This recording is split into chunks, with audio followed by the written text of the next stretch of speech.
This is going to be a really quick video to show where everything is for assignments in Math 271.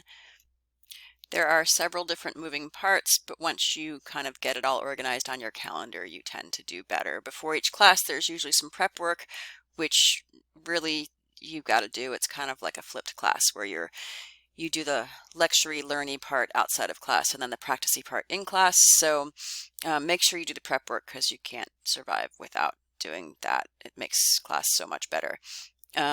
So the prep work will include videos, Learn Smart, and doing a little bit of work before class starts. And then work all week long on the worksheet problems and then the mastery problem for each work or mastery problem set and the Connect homework due on Connect. Now let's go over to Blackboard. One of the most common things people struggle with when they first are doing this is the Gradescope. This is where you submit stuff on Gradescope, and here's a bunch of frequently asked questions about Gradescope. Make sure that you first go here if you have a question about Gradescope. Tons of stuff on like how to submit, advice, and even like how to make the PDFs with your phone.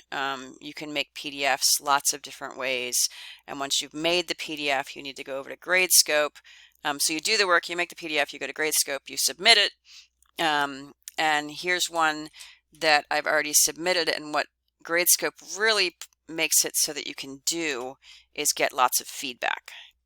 Once you've done the problem, you can go into Gradescope, and here you can tell that it's graded because there's a grade on it, which is a bad grade. It's a 0, but it's a mastery problem, so it's either 0 or 1. So let's go in and see what feedback we have on it. So we go in, this is just a random thing that I posted because I'm not really in your class, I'm just making the video. So, but it does have Venn diagrams. So we want to get the feedback, and there's nothing written on it. Sometimes there will be, but to get the feedback, you need to select all pages over here that I got 0 out of 1 point on. And this will be where there's feedback. On this one, it says I did not write complete sentences, and very nicely, all I got to do is resubmit it with the answers in complete sentences. So I don't even have to redo the math on this, just like probably put capital letters and periods and I'm good to go. So let's go ahead and resubmit. So, and this will show you how to submit as well. So this will be the same process for submit. Submit will be a button over here if you haven't already done it, and resubmit's here. So I'm going to redo this one. You can read the directions for how to submit it here. That tells you that how the rules for submitting. So read that, make sure you follow directions. Click here for submit PDF. You're going to select a PDF. I'm selecting one that is out of sight. Let me move this up. I'm selecting the same thing I submitted last time. Let's say I fixed it. Again, this is not an actual assignment from this class. It was just a PDF to show you as an example. I selected it. I'm going to say open on my computer and then say upload. And it's uploading and it's happening. It's thinking. The internet's slow. Here they go. And then the next thing you have to do is select all pages, because you want the person grading it to see everything. So you've got to actually check.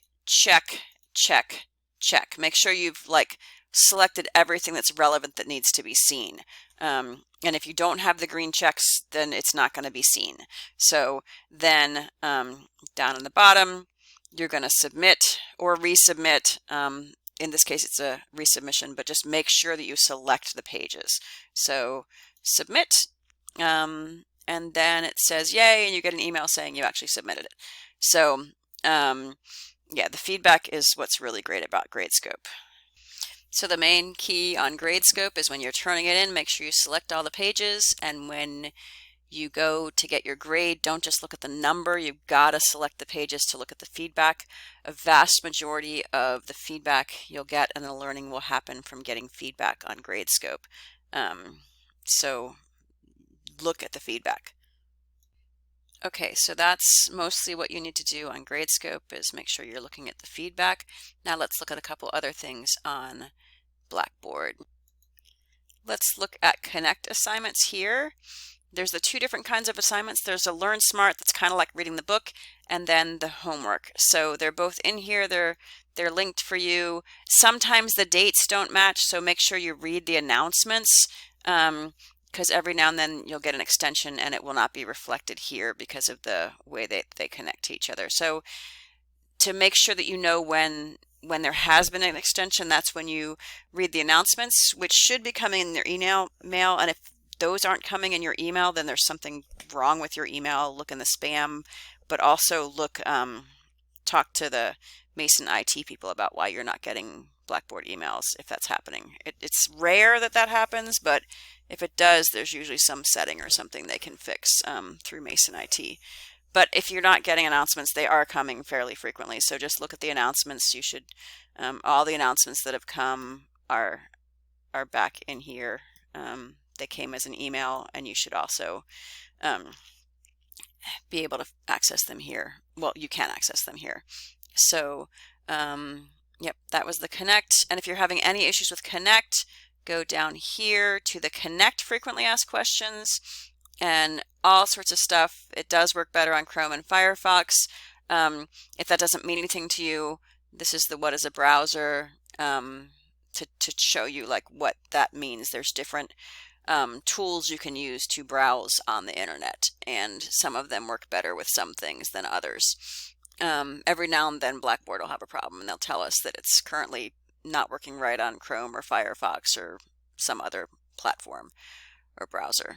So yeah, this is all sorts of information about how to use Connect to your best advantage. So we've talked about before class doing Learn Smart. There's lots of videos that are really should be watched out of class. I think we talked about that.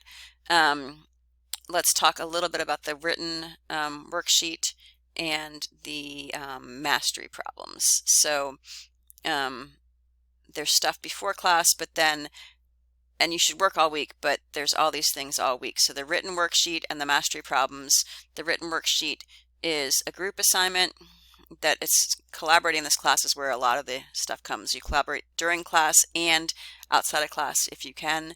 And then the mastery problems are individual. So let's go look at the mastery problems and where they're located. So on Blackboard, there's the Connect assignments that we already went to, and then the written assignments.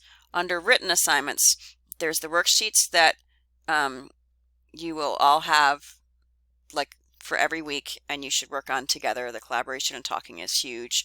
And you have time in class, before class, in class. And then exams will be here. The mastery problems are also here. And those you need to take seriously because that's really the stuff you have to fully understand. And both the mastery problems and the written problems will all be turned in on Gradescope, which we went over how to turn in stuff on there. So I hope that clears up some of the questions people have been having. Yeah, thanks. Let's just talk briefly about the mastery problem 3, set 3, because this is actually a critically important assignment in the semester. So we're going to look at this together. Okay, so for this particular one, there's make sure you read the directions really carefully. That's important. For the first option, you sign up and for a meeting with Harry, and he will give you a number to count to. You can bring pencils, base blocks, your place value chart, all of those things, because this is a new concept. So bring everything that you need, and just be able to show Harry you're counting, and he'll be nice if you are struggling and help you. And understanding place value, you get so much from this, and we're going to do a lot with these base 5 numbers. So this is an important mastery objective. So then the first option is to meet with Harry and be supported and go through it. I suggest also going to office hours if you know you're struggling before meeting with Harry for the actual assessment. So then the second option is a video, and make sure you follow all the directions here. When it's graded, you actually need to be able to see your workspace. This is very standard for any kind of online assessment. So we need to make sure you're not reading off of something or whatever. We need to know that you're actually just doing it from you being able to count in base 5. and it tells you what number to count to. So get your pencils or base blocks ready, your place value chart. You can have it just showing your desk with you counting and bundling or exchanging or whatever you're doing when you're doing it. So make sure you really follow these directions, and hopefully this helps. The last little thing I didn't really mention was that after you've done the Connect assignments, the Learn Smarts, where you get the credit because it has you read and answer questions, if you want to just go back and read an old-fashioned textbook, it is available, and this gives you directions for how to get into that. So hopefully all of this was useful for you, and you feel a little bit more like you know how to make the PDFs now, because there's the PDF helper thing on the FAQs for Gradescope, and let us know if you have more questions on the discussion board. Thanks.